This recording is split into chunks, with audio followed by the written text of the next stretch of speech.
medida para determinado processo se sintam amedrontados. O que se exige é se o meio é idôneo. E o crime é consumado a partir das ameaças. Por isso, um crime formal, o crime que não exige resultado. O resultado é mero exaurimento do crime, cito aqui. No voto, não só a doutrina clássica, mas também toda jurisprudência. Modéstia à parte, hein, gente? Titio aqui falou exatamente o que o Xandão está falando, ó. Valeu, Xandão. Executórios de ambos os réus, que saem da mera opinião política. Então, a sustentação deles é mais forte do que o do próprio relator. Vamos voltar àquela, por favor? Isso. Não é esse. É o vídeo em que ambos estão juntos, exato. Então, Eduardo, estamos aqui na Casa Branca. A gente, obviamente, não pode filmar lá de dentro, mas acabamos de passar basicamente o dia inteiro em reunião hoje. E eu acho que vale a pena a gente explicar para as pessoas o que é que a gente faz aqui, né? Porque muita gente não sabe o que você está fazendo aqui, acha que você está a passeio, que a gente está a passeio. Eu acho que vale dizer o que é que a gente vem fazer aqui. É tomar chá com Trump, é tomar café com Trump? Olha, pode ter certeza que não é turismo, né? Inclusive, eu acho que foi um grande tiro no pé essa tentativa de confiscar o meu passaporte e me obrigar a ficar 100% do tempo aqui nos Estados Unidos, porque agora eu estou 24 horas por dia focado nessa missão. E a nossa missão é trazer verdades para cá, trazer os fatos, trazer você que vai para a Avenida Paulista, né, essa foto, ou de você de Copacabana, para a gente mostrar que não é uma coisa sobre Bolsonaro tão somente, é sobre todo o país, mais de metade do país clamando por liberdade. Então a gente leva fatos, a gente conta com diversas pessoas, e essa é a construção política necessária para que a gente chegue no resultado que a gente espera, né, que é realmente botar um freio nas pessoas que há muito tempo estão rasgando a Constituição e não tem qualquer tipo de limite, né? Responsabilizar. Eu acho que muitas vezes as pessoas ficam perguntando, mas cadê? Vocês se reúnem aí, mas e aí, cadê as sanções? Só ouço falar, não sei o quê. Então é importante que as pessoas entendam que aqui é um processo sério, né? Hoje a gente trouxe aqui um calhamaço desse tamanho, com as decisões do Alexandre todas traduzidas de forma juramentadas, a explicação, a jurisprudência para as medidas que são tomadas, quais foram os indivíduos que tiveram seus direitos violados, de que forma. Então é um processo. E a Casa Branca não é a casa da mãe Joana, não é? A gente não toca a campainha ali. Trampão, sanciona aí o Xandão pra gente. Então, vejam, responsabilizar, que eles colocar um freio de arrumação na justiça brasileira e os documentos que levaram demonstrando que não se trata de manifestação, trata sim de todos os atos executórios para uma sequência de crimes em crime continuado para coagir o judiciário brasileiro.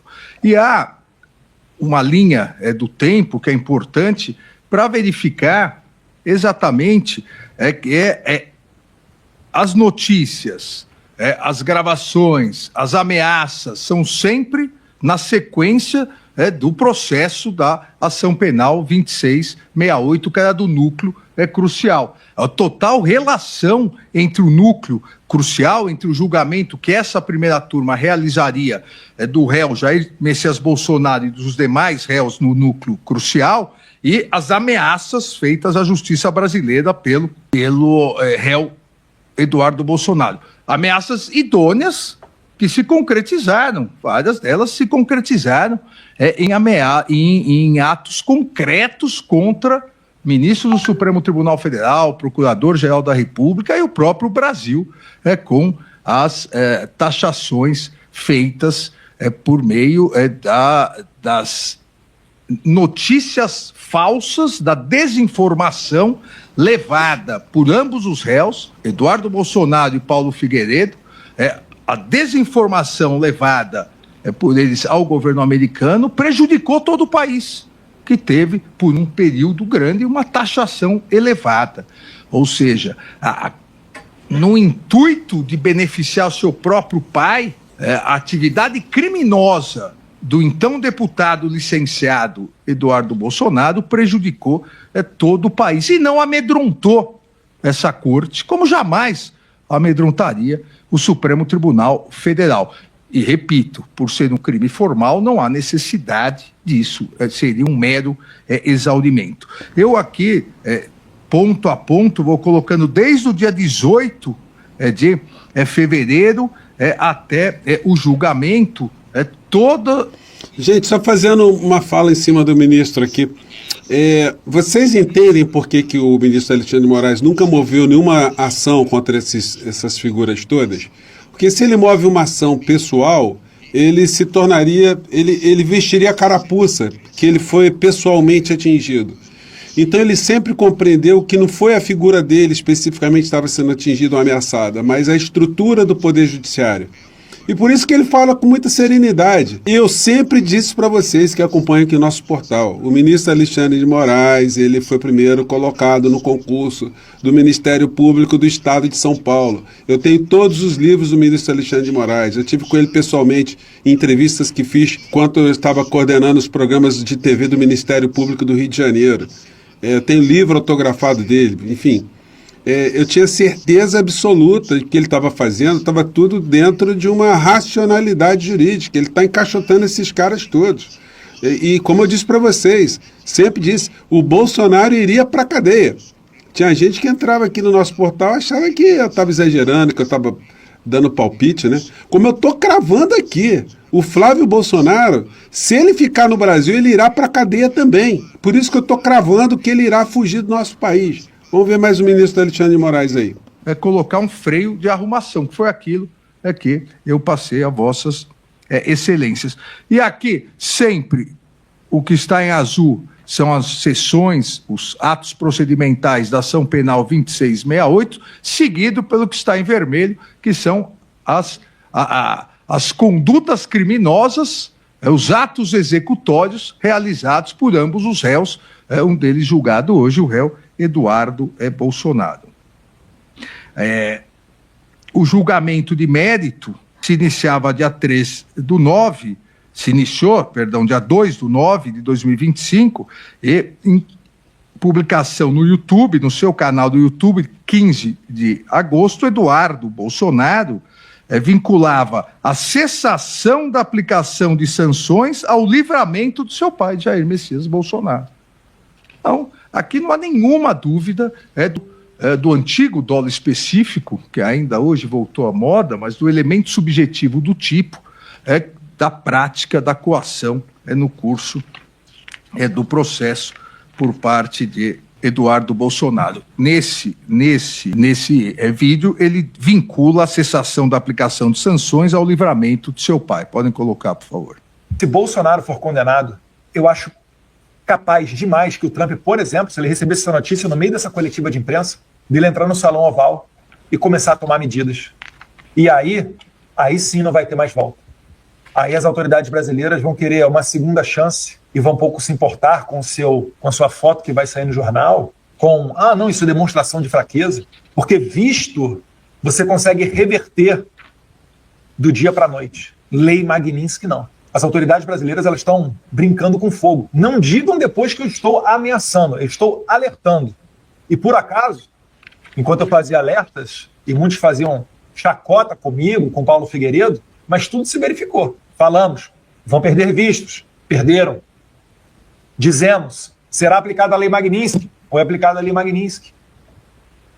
Agora, estamos mais uma vez alertando do que está por vir. Não por querer, o melhor para certas autoridades brasileiras, mas para evitar o prolongamento do sacrifício, para evitar que as pessoas fiquem mais tempo presas injustamente, pessoas que não deveriam nunca sequer ter sido colocadas embaixo de investigação. E olha só, né? Além dessa declaração, e isso foi exatamente 2 semanas antes, essa nova ameaça, essa nova coação no curso do processo, dia 15 de agosto, 2 semanas antes do início do julgamento de mérito por essa primeira turma, que se iniciou em relação ao núcleo crucial da ação penal 2668, no dia 2 de setembro de 2025. E há também a já conhecida e notória nota conjunta à imprensa de ambos os réus se vangloriando de terem conseguido sanções para o Brasil, ou seja, confessando os crimes, os vários crimes de coação no curso do processo. Então, o presidente, ministra Carmen, ministro Zanin, não há aqui, a meu ver, nenhuma dúvida em relação à autoria e materialidade dos delitos. Autoria e materialidade dos delitos que foram novamente confirmadas, como eu disse, na postagem de ontem.